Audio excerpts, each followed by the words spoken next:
yo en contra. Pues José María Argüello y Carlos III a favor, María Ángeles Rivas, CDU en contra. Mucha suerte.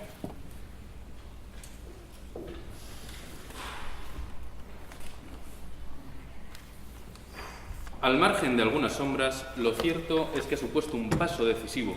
Ha servido de estímulo para la unificación de legislaciones de los Estados de la Unión Europea y de modelo para la elaboración de otras decisiones marco, sin olvidar que desde un punto de vista práctico no solo ha incrementado las cifras de entrega de los inculpados o condenados de un Estado a otro, sino que también ha reducido sensiblemente los plazos de entrega.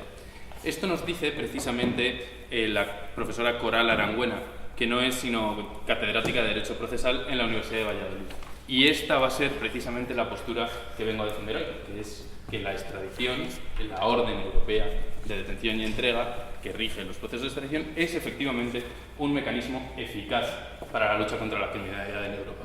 ¿Y en qué nos vamos a basar para esto? Nos vamos a basar en sus principales características, porque si acudimos al diccionario de español jurídico de la Real Academia, define de hecho eficacia como el despliegue de los efectos previstos en las normas jurídicas. Debemos atender, por tanto, a qué efectos prevé la decisión marco para la euroorden y ver si efectivamente se cumplen, puesto que si se cumplen y se cumple así el fin, que no es otro que luchar contra la criminalidad, debemos responder solo afirmativamente a la pregunta de este debate. ¿Qué distingue al mecanismo de la euroorden de otros mecanismos de extradición? Pues bueno, grandes expertos ya señalan sobre todo tres características diferentes, que son la rapidez, el automatismo o, en cualquier caso, el favorecimiento de la extradición y la eliminación de la injerencia política en este campo. Uno por uno. Es eficaz porque extradita rápido.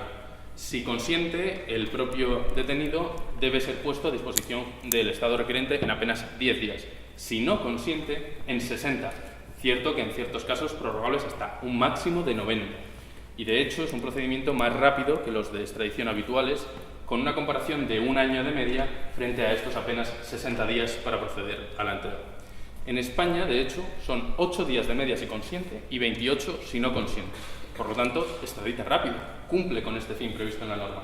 También extradita automáticamente. Hay 32 categorías delictivas, según las cuales automáticamente debe producirse esa extradición sin entrar a valorar cualquier otra variable. Y en cuyo caso que no estén en los 32 de esta enumeración, incluso jurisprudencia que citaremos del Tribunal de Justicia de la Unión Europea indica que siempre se ha de acudir prioritariamente a la extradición y solo en casos restrictivamente interpretados a un juicio de doble enjuiciamiento que pueda acabar en denegación. Por lo tanto, es eficaz también porque extradita automáticamente o favorablemente en cualquier caso.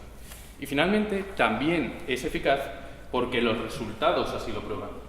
Las cifras avalan que se piden y conceden cada año muchas y en tendencia ascendente, es más. Y algunos buenos ejemplos de ello son en la medida más práctica que todos conocemos. Y citaremos a continuación una serie de ellos en las sucesivas argumentaciones. España, de hecho, rechaza muy pocas, adelantamos. Rechaza solo 49 de 984, de acuerdo con los datos del último año. Y, de hecho, como nos señalaba ya la catedrática de Derecho Procesal, ha incrementado este mecanismo las cifras de entrega de un Estado a otro al tiempo que ha reducido los plazos. ¿Cuál es la única conclusión que podemos sacar? Oiga, si la norma es eficaz, si cumple los efectos previstos en ella, y efectivamente la decisión marco establece unos criterios que se ven cumplidos en la realidad, desde luego esta será eficaz para la extradición. Y si a ello acompañan cifras que prueban que reduce los tiempos de extradición, que no hay injerencia del poder político y que efectivamente se da una extradición favorable, si no automática, solo podremos llegar a una conclusión, que es que la decisión marco efectivamente es un sistema eficaz para la extradición en Europa, como a continuación probaremos. Muchas gracias.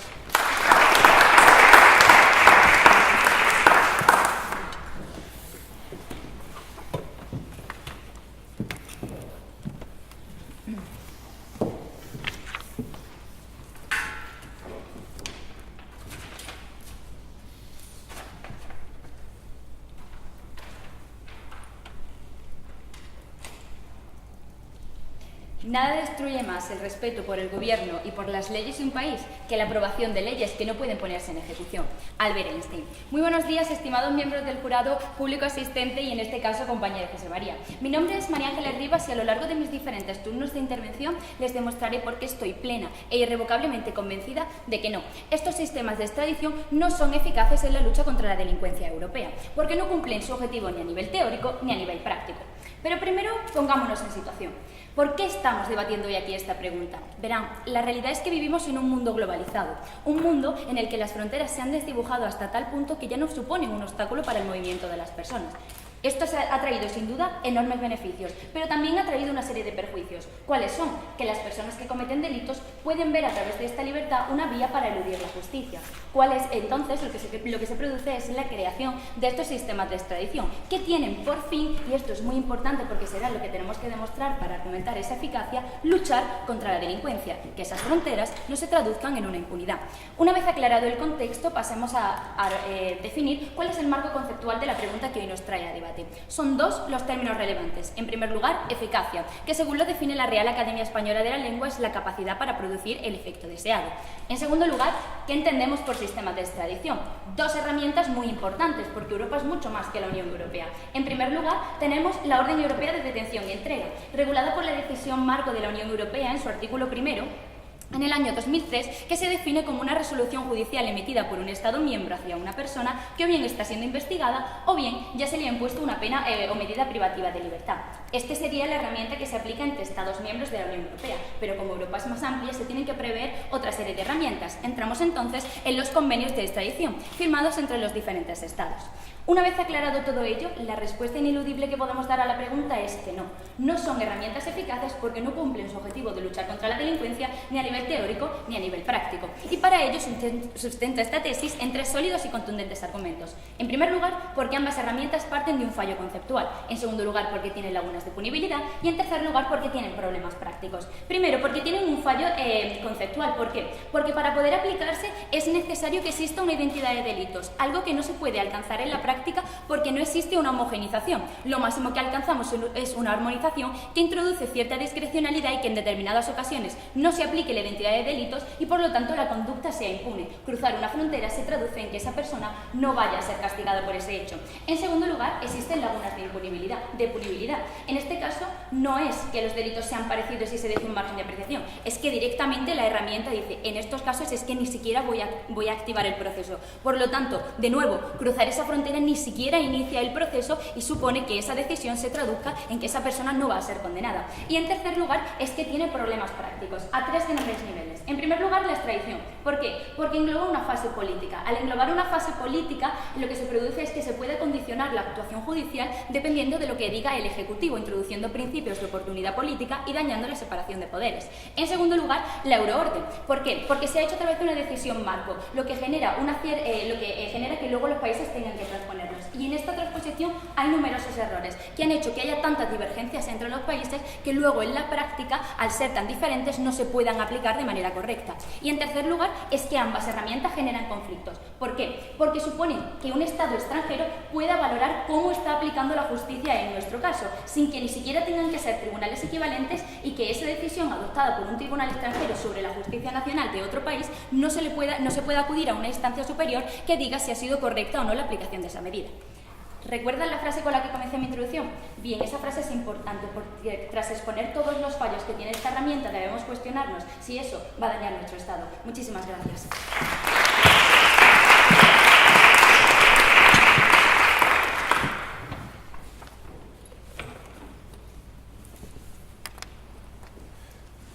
Adolece mi compañera del mismo vicio que en el debate anterior, y es que pretende abarcar en 5 minutos todos los convenios de extradición vigentes en todo el territorio de la Unión Europea y de la Unión Europea con otros estados de fuera de la Unión Europea.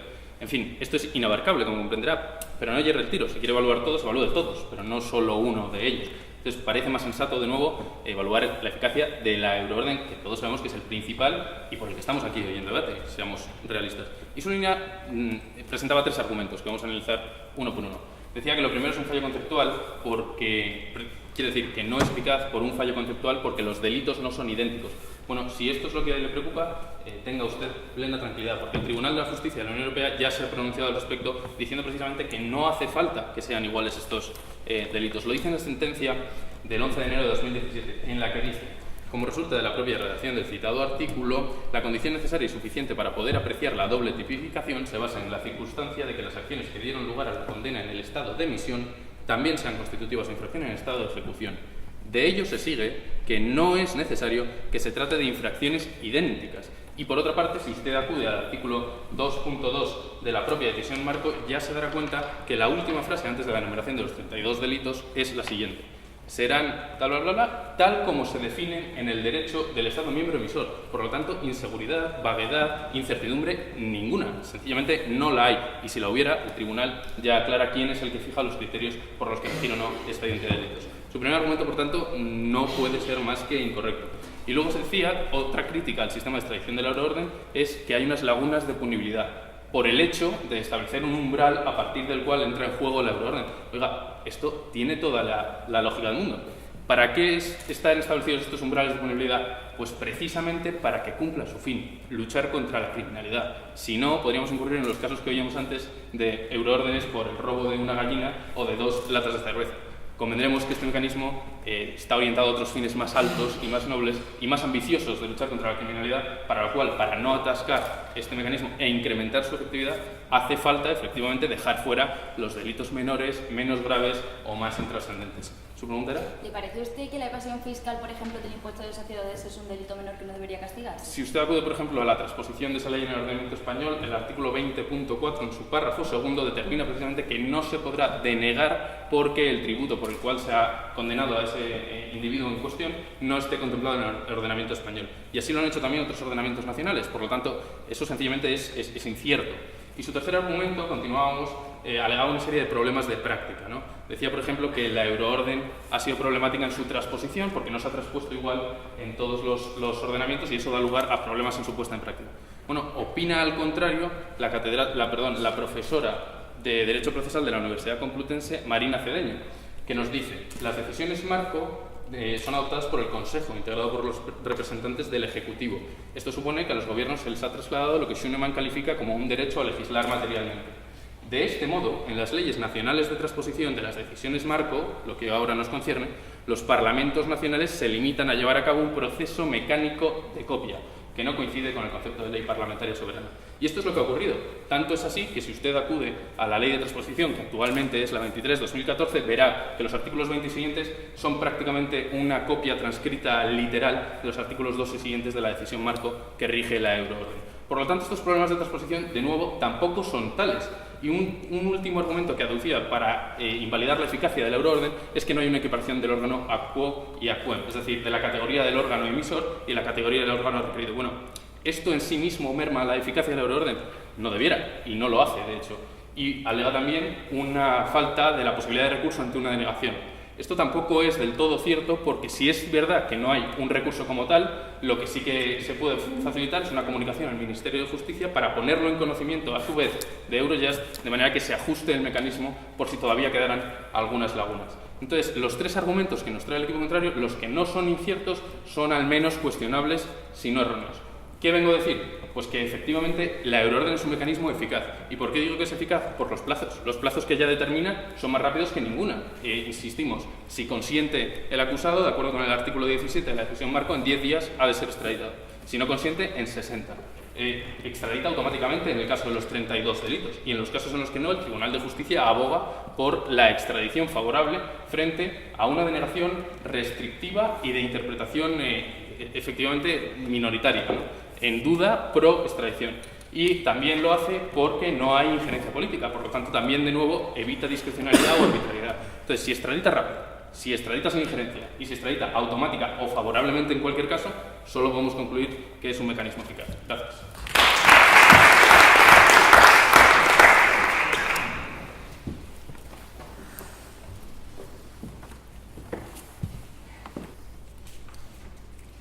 Bien, ante esta más que rápida explicación de los argumentos que nos ha dado el compañero, vamos a intentar refutar por qué evidentemente no responden a la pregunta. En primer lugar, me dicen que es un sistema rápido y a mí me parece estupendo que el sistema sea rápido, pero el problema es que aquí estamos valorando si es eficaz. Tendría que haberme explicado que hay un nexo causal entre que el proceso sea rápido y que cumpla el objetivo. ¿Qué significa esto? Que al final ustedes me están demostrando que el sistema es eficiente, no que sea eficaz. Que el proceso se lleve a cabo rápido sin ni siquiera se abre ese proceso porque no se cumplen los umbrales, significa que las fronteras se traducen en una impunidad y por lo tanto no estamos luchando contra la eficacia, de manera que rapidez no conlleva que se consiga el objetivo en todos los casos. En segundo lugar, hablaba del automatismo, que hay dentro de dos categorías que se aplican directamente, y aquí el compañero del equipo contrario ha intentado ser muy pillo. Verán, es que no son tipos delictuales concretamente fijados, son categorías delictuales y no son categorías delictuales que tengan unos sistemas parecidos, no, son categorías conceptuales tan amplias como puede ser dentro de la decisión marco en su artículo 2,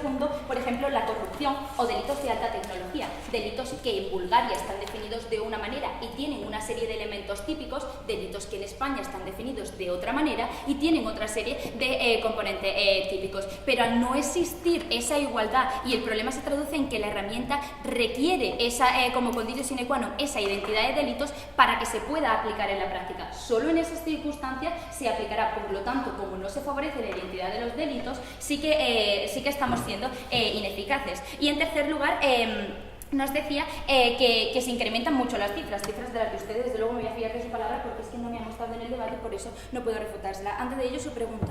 Tal como se definen en el derecho del Estado miembro emisor, si Rumanía y España tienen un delito de corrupción diferente, ¿cuál cree que prima? En este caso dependería, porque tiene que valorar que sean delitos similares. Por ejemplo, lo ha citado usted antes, en el caso del tráfico ilícito de estupefacientes hay países en los que está castigado el cultivo y en otros casos pues no está castigado esa persona que un día decidió cruzar la frontera, y en este caso va a quedar impune de una conducta que si hubiera decidido quedarse en el país sí que estaría castigado.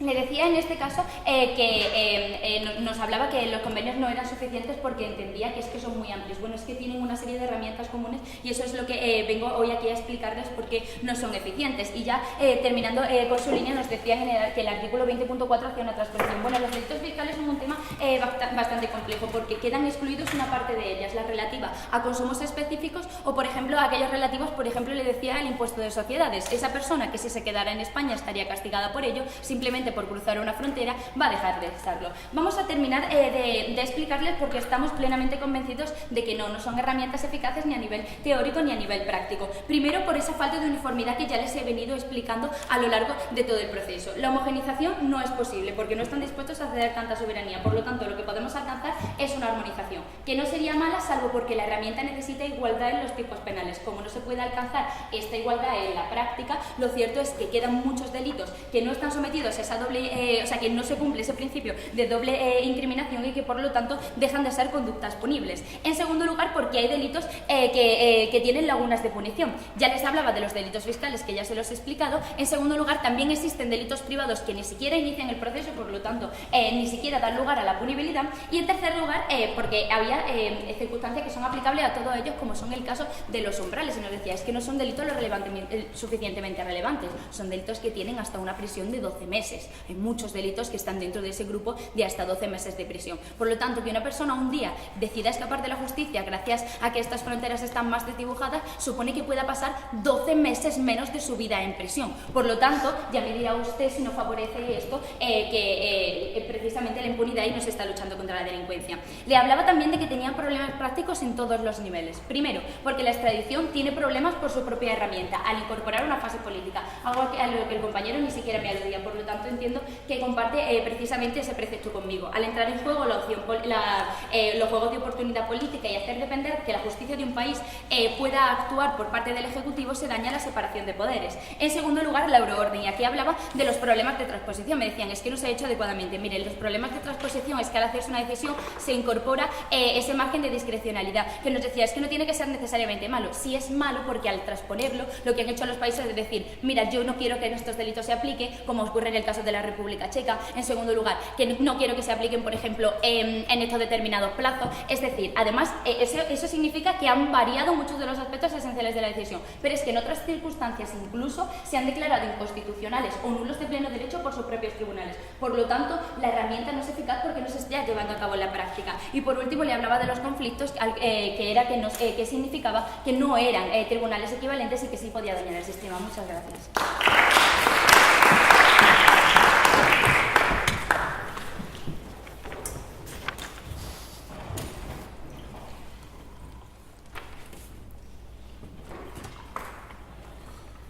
Me ha parecido oír que la compañera me daba la razón, porque en un momento ha dicho, es eficiente, pero no es eficaz. Oiga, eficaz es aquello que consigue su fin, y eficiente aquello que lo consigue minorando los recursos. Por ejemplo, el tiempo de extradición. Luego, si lo consigue en menos tiempo, no podemos concluir que es eficiente y eficaz.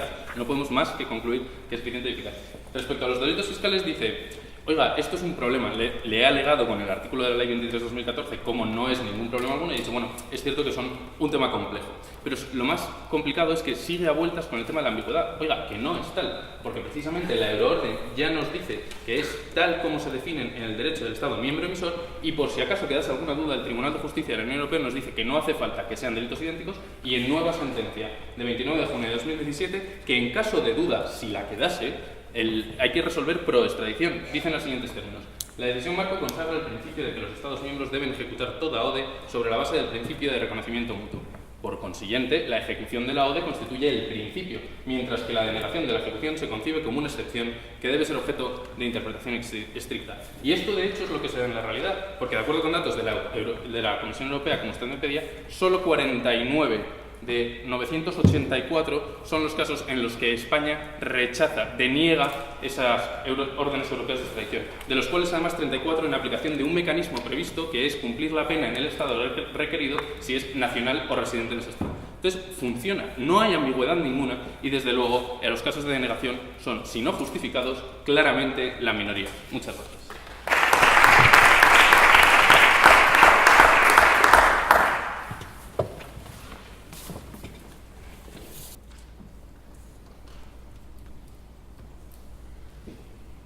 Bien, primero, respecto a la eficacia y la eficiencia, le solicitaba algo muy claro, que era que me demostrara que existe un nexo causal entre que el proceso sea rápido y que se cumpla con el objetivo de la lucha de la delincuencia. Algo a lo que usted no me alude. Yo le decía, es que si ni siquiera se llega a abrir el proceso, esa rapidez no se traduce en nada. Algo a lo que nos respondía. En segundo lugar, vamos a aclarar el punto de que no existan recursos. Me decían, su solución, la panacea, era que se ponía en conocimiento del Ministerio de Justicia y Eurojust. Eso al final no se traduce en nada. No se puede ir a un organismo superior que diga, miren, ha hecho una interpretación incorrecta de ese tipo delictual. Simplemente se pone en conocimiento y eso sirve para que se tenga en cuenta para estudio de datos, pero no se va a poder alterar esa decisión. Es decir, que el tribunal alemán haya dicho que a Puigdemont no se le va a poder extraditar por rebelión, significa que el Tribunal Supremo no puede acudir a ninguna otra instancia a decirle, miren, creo que el tribunal no ha hecho una concreta interpretación. Además, ya sabes que tienen fuerza vinculante. Por lo tanto, que Puigdemont un día decidiera cruzar la frontera se traduce en que va a tener 8 años menos de prisión que las personas que decidieron quedarse en España. Por eso no es una herramienta eficaz y por eso no lucha contra la delincuencia. Además, nos traían los datos, verán, decían Mark Twain que hay mentiras, grandes mentiras, y luego están las estadísticas, porque nos ha sido muy pillo también intentando traernos sobre el caso de España. Verán, esta es la línea que demuestra cuáles son las euroórdenes que se solicitan y estas las que finalmente se producen. Os decía, es que en España se hace de una manera. No, tenemos que valorar la eficacia de toda la herramienta y, como queda más que demostrado en este gráfico visual, no se traduce siempre en que eso. Por lo tanto, siguiendo su lógica aplastante de que los datos demuestran la eficacia, pues los datos más bien demuestran la ineficacia de la herramienta. Muchísimas gracias.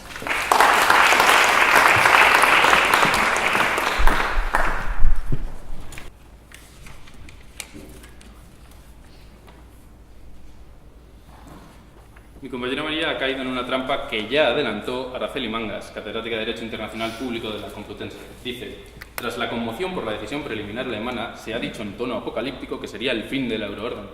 No lo creo, pues en conjunto ha funcionado de forma excelente, rápida y muy eficiente.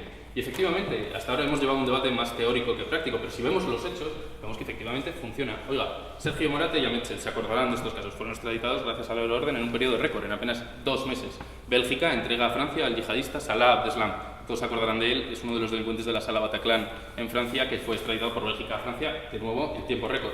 Italia extradita a uno de los supuestos responsables de los atentados fallidos del 21 de junio en Londres. Y así podríamos seguir sine die, porque efectivamente, cuando miramos los hechos, en realidad, vemos que es cierto, en los últimos meses puede haber casos que no son tan evidentes, porque recordemos que la incriminación del señor Puigdemont por rebelión ha generado discusión en el propio territorio nacional. Luego, no era una cuestión tan evidente y un fallo tan grave del sistema de la euroorden. Y lo que vemos es que, efectivamente, el mecanismo se cumple. Y el mecanismo se cumple rápido. El mecanismo se cumple sin injerencia política. Y el mecanismo se cumple y extradita automáticamente. Porque una cosa que quiero reiterarme, siento ser pesado, pero me parece esencial, es que no hay duda, no hay incertidumbre, no hay inseguridad. Si está entre los 32, de acuerdo a cómo nos define el ordenamiento del Estado emisor, ha de extraditarse automáticamente. Si no, se podrá supeditar al juicio de doble enjuiciamiento. Pero el Tribunal de Justicia de la Unión Europea ya nos dice que la norma general ha de ser extraditar y que no hace falta identidad absoluta de los tipos. Entonces, es un mecanismo eficaz porque extradita rápido, es un mecanismo eficaz porque extradita sin injerencia política y es un mecanismo eficaz porque extradita automáticamente. Muchas gracias.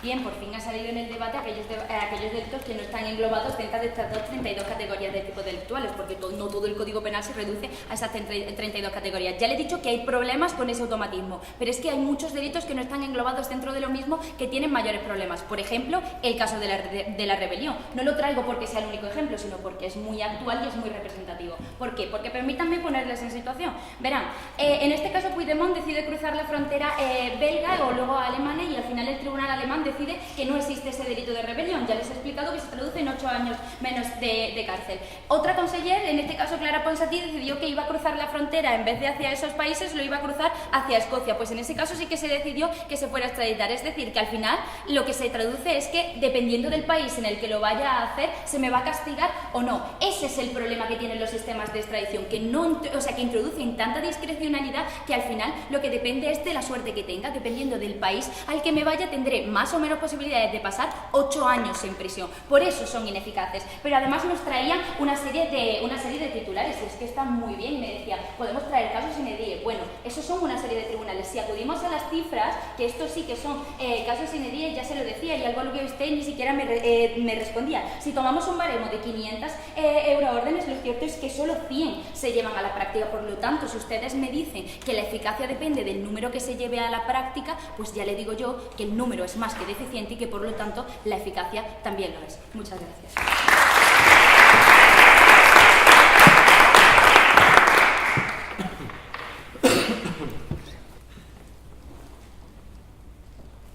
Bien, ya estamos llegando al final de este más que sin duda apasionante debate, así que en este punto solo me queda verter los argumentos que ambos hemos expuesto sobre la mesa para sopesarlos. Verán, vamos a hacer una revisión de lo que ha sido el debate.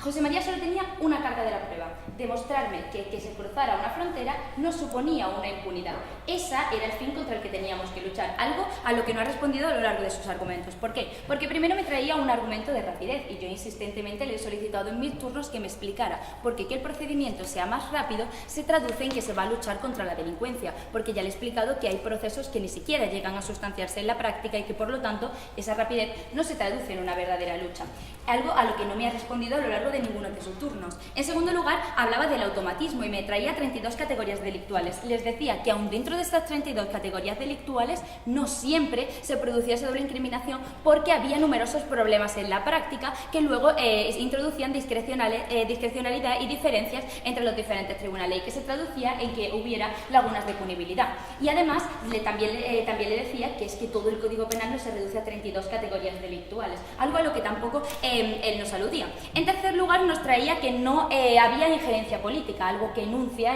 prácticamente en su introducción y que no ha vuelto a salir a lo largo del debate. Por lo tanto, entiendo que para el compañero no ha sido lo suficientemente relevante. Pero aún así, dentro de ese tercer argumento, simplemente me traía unas cifras prácticas y me prometía que esas cifras fueran muy elevadas se traducía en una eficacia, algo a lo que yo le traía las verdaderas cifras planteadas por la Comisión Europea y que demostraban que esas cifras no eran tales y que, por lo tanto, la herramienta no estaba siendo eficaz. Por lo tanto, ya demostrado que rapidez no se traduce en eficacia, que el automatismo no siempre se lleva correctamente a la práctica y que las cifras no le dan la razón, queda más que demostrado que no son herramientas eficaces. No lo son ni a nivel teórico ni a nivel práctico. Y aquí entra toda la línea que yo les he venido defendiendo a lo largo de mis diferentes intervenciones. Les decía, en primer lugar, que tiene un fallo conceptual, porque para poder aplicarse la herramienta requiere de una identidad de los tipos delictuales, algo que no se alcanza en la práctica ni siquiera a través de ese prometido automatismo que nos decía nuestro compañero. En segundo lugar, algo a lo que ni siquiera se ha referido es que existen lagunas de punición, es decir, una serie de delitos como son los privados o los fiscales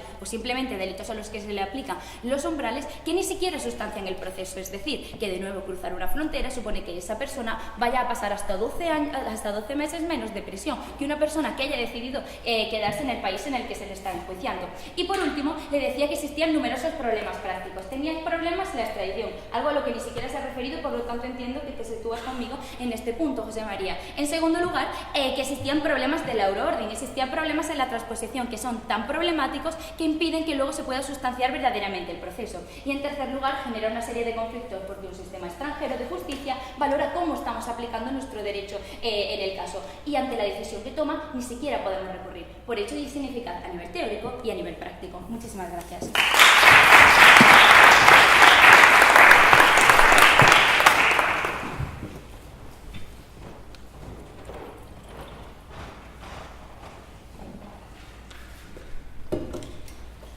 Bien, traía a mi compañera 3 argumentos y vamos a analizar, si les parece, uno por uno lo que hemos tratado de responder. Decía en primer lugar que había un fallo conceptual en la euroorden porque no había una identidad de tipos y le respondía el Tribunal de Justicia de la Unión Europea que eso es irrelevante para la eficacia de la euroorden porque no hace falta esa identidad total y en caso de duda, en cualquier caso, la resolución ha de ser extraditar y no la contraria.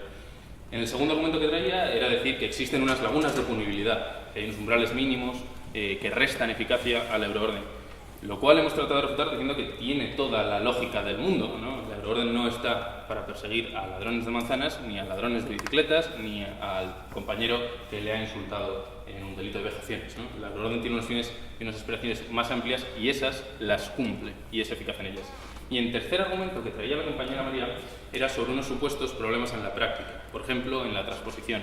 Bueno, mi compañera María se enfrentaba entonces al criterio de la profesora de la Complutense, Marina Cedeño, que dice que en la transposición no ha habido problema alguno porque de hecho es un proceso casi mecánico de copia y así se lo hemos hecho saber. Y luego nos enseñaba una gráfica, para distinguir las resoluciones emitidas frente a las ejecutadas. Hemos echado en falta más fuentes porque parece escaso para probar una supuesta ineficacia que pretende hacer valer ahora basándose solo en ese dato, en esa comparativa. Sin embargo, luego hemos entrado en un periodo de duda, aquí mi compañera, porque ha llegado a decir en momentos que es eficiente pero no eficaz, que los delitos fiscales no, pero sí, pero es que son algo complicado. ¿Qué hemos venido a defender, por contrario, desde este equipo? Oiga, que el sistema de extradición por la euroorden es eficaz, y es eficaz porque funciona bien, y es eficaz porque funciona rápido, y es eficaz porque funciona sin injerencias, incluso automáticamente en algunos casos. Para ello, ¿qué hemos dicho? Pues alejados ya de esta discusión teórica que nos ha enfrentado la mayor parte del debate, hemos bajado los pies a la realidad. Vamos a ver si funciona o no funciona el mecanismo.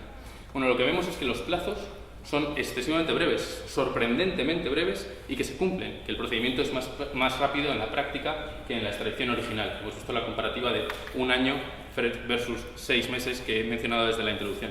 Hemos visto, de hecho, también mencionado al principio, que en España son 8 días de media si consciente frente a 28 si no consciente.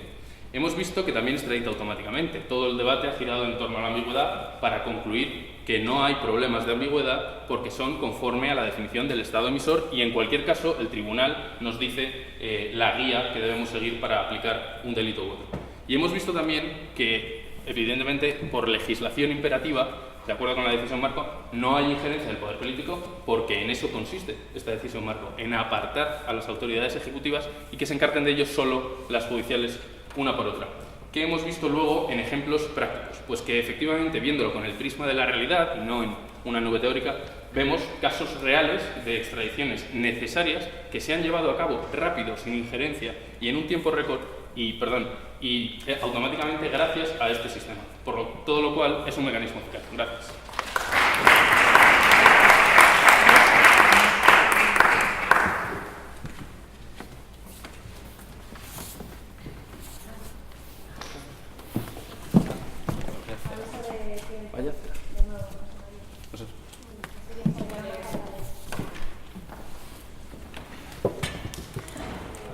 Así que, pues me parece lo que os pueda perjudicar profesionalmente que sigáis utilizando la palabra y defendiendo los principios en una postura o en otra en lo que creéis.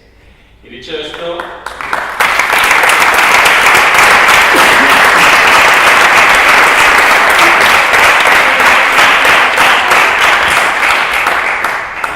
se va a proceder a la entrega al mejor o a la mejor jurista universitaria de España. En 2018 va a entregar el premio a Santa Roberta Gutiérrez.